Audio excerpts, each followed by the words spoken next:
이번에는 김재원 최고위원이 윤석열 후보의 필살기로 뭘 꼽아오셨을지 기대가 됩니다. 뭡니까? 윤석열 후보는 사실 통합 원팀이 처음부터 끝까지 가장 필살기였어요. 처음에 사실 윤석열 후보가 국민의힘의 대통령 후보가 되기 위해서 입당을 했을 때는 국내에서 그렇게 지지 세력이 많은 것도 아니고 예. 또 정치인을 많이 아는 것도 아니고 정치 활동을 한 사람도 아니잖아요.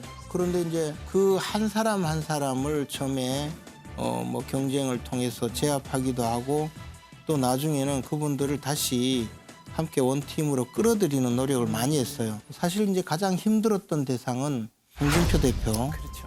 사실 이제 민주당에서는 초기에는 홍준표 의원이 끝까지 윤석열 후보를 돕지 않을 거다. 아니, 왜 그렇게 생각했냐면은 경선 때 굉장히 날카롭게 감정 대립이 있었거든요. 제가 늘 그랬었거든요.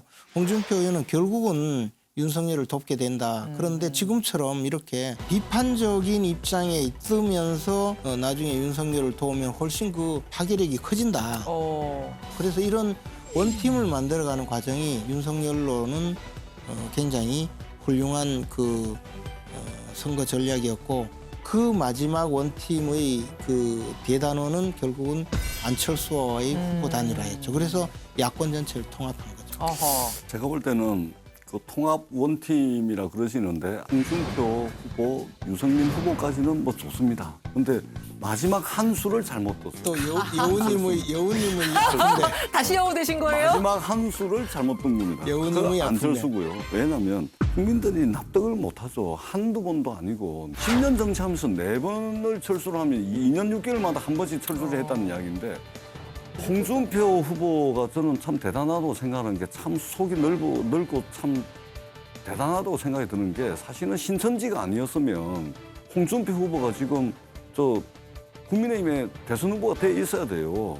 경선이 끝날 때쯤 해서 홍준표 후보가 신천지의 존재를 알았다라고 이야기를 했지 않습니까? 그러니까 홍준표 후보뿐만 아니라 윤석열 후보 본인, 그다음에 장모 비리, 그다음에 그 부인 비리 이런 것도 사실은 경선 과정에서 드러났으면 윤석열 후보가 못 되죠. 당연히 홍준표 후보가 됐어야 되는데 그럼에도 불구하고 드러난 게 뭐였어요? 저기 가가지고 좀 유세를 해주고 하는 거 보니까 참 이게 마음이 넓으신 분이다. 근데 그렇게 따지면 사실 이낙연 대표와 이재명 후보도 만만치 않았고 특히 민주당은 4.4.5입 후보잖아요.